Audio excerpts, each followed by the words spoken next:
제가 신학대학 2학년 때였습니다. 저희 90명이었거든요. 한 학년에 90명 중에 2명이 학교를 안 나오는 겁니다. 잘 안 보이는 거예요. 그래서 소문이 들리기를 이단에 빠졌다라는 소문이 들리는 겁니다. 참 안타까웠습니다. 그러던 차에 한 명이 다시 학교를 나오는 거예요.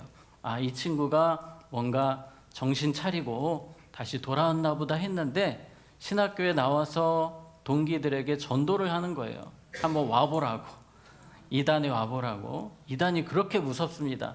신학생까지 무너뜨리는 곳이 이단이에요. 저에게도 그 친구가 와서 이야기를 했습니다. 종호야, 말씀이 끝내준다. 너 한번 와봐라. 제가 갔을까요? 안 갔을까요?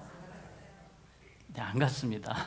네, 갔으면 또 어떻게 됐을지 모르겠어요. 아무리 믿음 좋은 사람도 가게 되면은 사람들이 미혹의 영에 이끌려서 믿음을 빼앗기는 경우가 너무 많습니다. 상식적으로는 아닌데 이상하게 이단에 가게 되면 사람들이 넘어가더라고요. 그 이유 중에 하나가, 여러분 이단 교회를 보신 분들, 영상을 통해 보신 분들 아시겠지만 교회랑 거의 유사합니다. 찬양도 똑같아요. 우리와 똑같이 찬양을 부르고 기도를 뜨겁게 합니다. 성도님들이 아주 친절해요. 사랑이 넘칩니다. 그냥 일반 교회랑 크게 차이가 없어 보입니다. 문제는 성경을 살짝 바꾸는 게 문제예요. 근데 그게 가장 심각한 문제 아닙니까? 하나님 자리에 누구를 넣습니까? 교주, 사이비 교주를 거기다 딱 갖다 넣는데 사람들이 알게 모르게 자연스럽게 넣어서 빠지게 만들어요. 참 신기합니다. 어쨌든 이 이단에 빠지는 것처럼 오늘 이스라엘 백성들이 이단은 아니지만 가나안에 완전 푹 빠지게 됩니다. 이 가나안 사람들은 이단보다 사이비보다 더 무서운 사람들이었어요. 그래서 하나님께서 계속해서 경고하셨습니다. 절대로 그들과 가까이 지내지 말아라. 통혼하면 안 된다. 절대 결혼시키지 마라. 쫓아내야 된다. 가나안 사람들을 어떻게든지 추방을 시켜야 된다 라고 하셨는데, 오늘 사사기에 보게 되니까 이스라엘 백성들이 가나안 사람들하고 점점 가까워집니다. 처음에는 경계했습니다. 저 사람들 절대 가까이 하면 안 된다 했는데 길을 지나다 보니까 이 사람들이 인상이 너무 좋은 거예요. 참 사람들이 순박해 보이고 너무 괜찮아 보입니다. 우리가 생각했던 악한 사람들이 아니네 하고 대화를 하는데 너무 사람들이 나이스하고 쿨하고 친절하고 그렇게 좋을 수가 없어요. 그래서 이스라엘 사람들이 한두 명씩 친하게 지내는데 친하게 지내면 지낼수록 너무 매력적인 거예요. 왜냐하면 그들의 문화가 찬란하거든요. 음악도 그렇고 어떤 미술, 예술 모든 것들이 이스라엘과는 비교할 수가 없을 만큼 눈이 확 돌아가는 그런 문화를 갖고 있는 거예요. 그래서 점점 이스라엘 백성들이 빠져들기 시작합니다. 어떤 청년이 결혼하면 안 되는데 사랑에 빠져서 가나안 사람과 결혼하고 나서 간증을 하고 다닙니다. 여러분, 제가 그렇게 반대를 했지만 가나안 여자하고 결혼했더니 너무 행복합니다. 너무 좋습니다. 이런 이야기를 하고 다니니까 너도 나도 이제는 다 가나안 쪽으로 가기 시작하는 거예요. 절대 가까이 하면 안 된다. 두려운 하나님의 말씀을 참고사항 정도로 여기기 시작하는 거예요. 그거 조금 어길 수도 있지 하면서 이 사람 저 사람 가나안 쪽으로 빠져 들어갑니다. 자, 그 이야기가 오늘 6절에 나옵니다. 자, 우리 6절 같이 읽겠습니다. 시작. 그들의 딸들을 맞아 아내로 삼으며 그들의 아들들에게 주고 또 그들의 신들을 섬겼더라. 아멘. 너무나도 안타까운 모습이 나옵니다. 처음에는 친하게 지냈습니다. 그리고 결혼을 시킵니다. 그러더니 하나님을 버리고 우상을 섬기게 됩니다. 결국 영적으로 정복당하게 된 것입니다. 그들은 끝까지 피해야 했습니다. 하나님의 두려운 말씀을 붙들고 절대 이건 안 된다라고 타협하면 안 됐습니다. 그러나 조금씩 타협하다가 하나님을 잊어버린 세대가 된 것입니다. 그런데 이 가나안이 왜 악합니까? 두 가지가 있는데 첫째는 인신제사가 그렇게 악합니다. 아기를 죽여서 제사를 지내던 사람들이 가나안 사람들이었고요. 두 번째로는 너무 음란했습니다. 그 당시에 근친상간, 동성애, 수간, 여러 가지 모든 음란한 요소들은 다 갖추고 있는 사람들이 이 가나안 사람들이었어요. 그렇게 가나안 사람들에게 빠져들면서 죄악에 점점 정복당하게 됩니다. 7절 말씀 같이 읽습니다. 이스라엘 자손이 여호와의 목전에 악을 행하여 자기들의 하나님 여호와를 잊어버리고 바알들과 아세라들을 섬긴지라. 아멘. 너무나도 안타까운 역사입니다. 하나님을 완전히 버리게 됩니다. 정복당했어요. 한번 따라해 봅시다. 말씀을 가볍게 여길 때 죄의 강력한 역사가 시작됩니다. 네, 그렇습니다. 우리가 언제부터 말씀을 가볍게 여기면서, 아까 이스라엘 백성들이 말씀을 마치 참고사항처럼 그냥 인생에 도움되는 말씀 정도로만 생각할 때에 그들은 정복당했습니다. 우리 어떻게 말씀을 바라봐야 됩니까? 생명의 말씀으로 우리가 여겨야 됩니다. 여기에 생명이 있다. 내가 이 생명을 놓치면 안 된다. 말씀에 내가 모든 것을 걸리라. 그렇게 살았던 사람들이 다니엘과 세 친구 아닙니까? 우리 그러한 마음으로 말씀을 더욱더 두려움으로 살아야 될 줄로 믿습니다. 아멘. 자, 12절 말씀 보겠습니다. 이스라엘 자손이 또 여호와의 목전에 악을 행하니라. 이스라엘 자손이 여호와의 목전에 악을 행함으로 여호와께서 모압 왕 에글론을 강성하게 하사 그들을 대적하게 하시매. 아멘. 아까 읽었던 말씀과는 조금 시간이 지난 이야기지만 패턴이 똑같습니다. 또 가나안 문화에 젖어들고 가나안 속으로 들어가서 하나님을 버리게 됩니다. 자, 그때 일어난 사건이 모압 왕이 강성해졌다. 우리 말씀을 다시 한 번 더 띄워주시기 바랍니다. 12절 말씀 보시면 모압 왕 에글론을 어떻게 하사?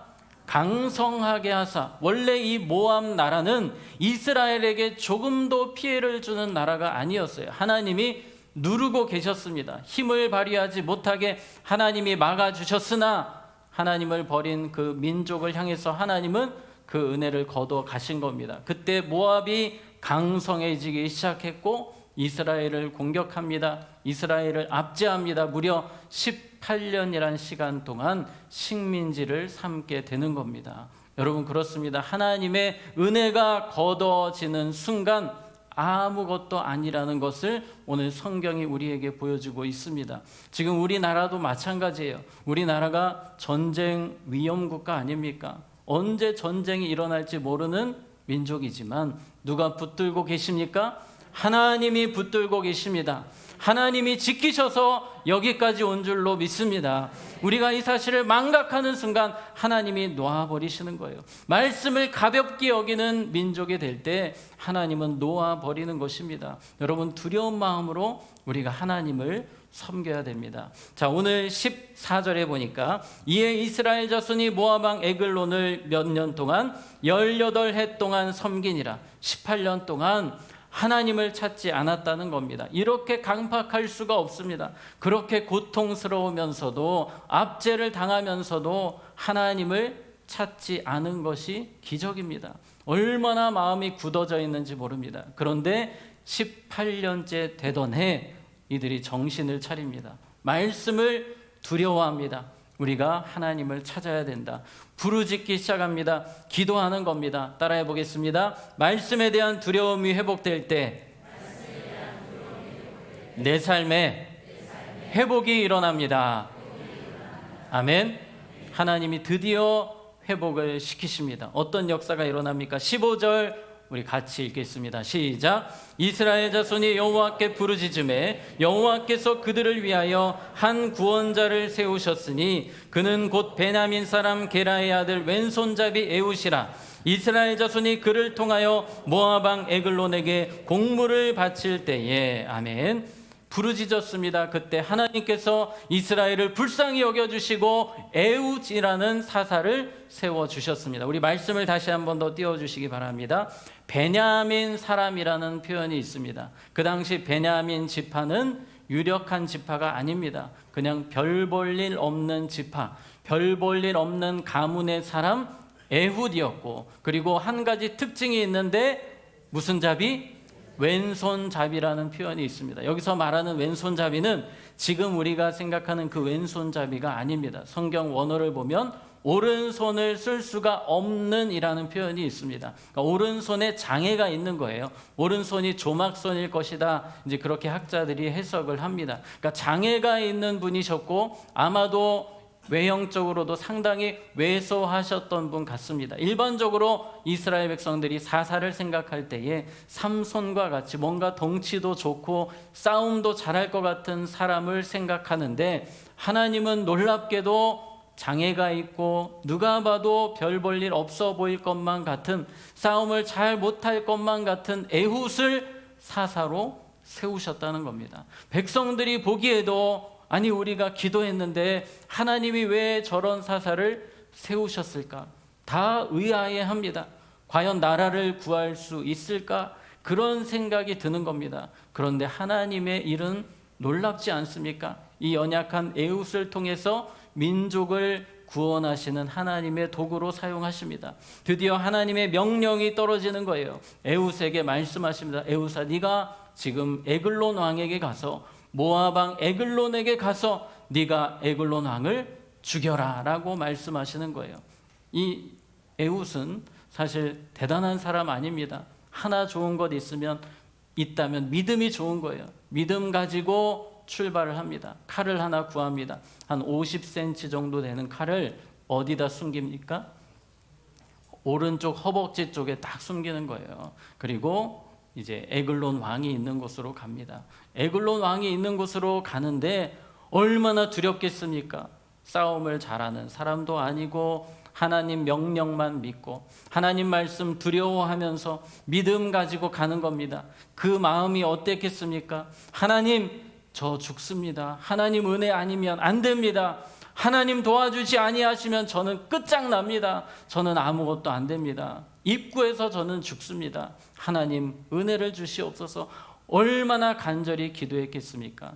여러분, 우리가 그렇게 기도할 때 하나님 역사하시는 것입니다.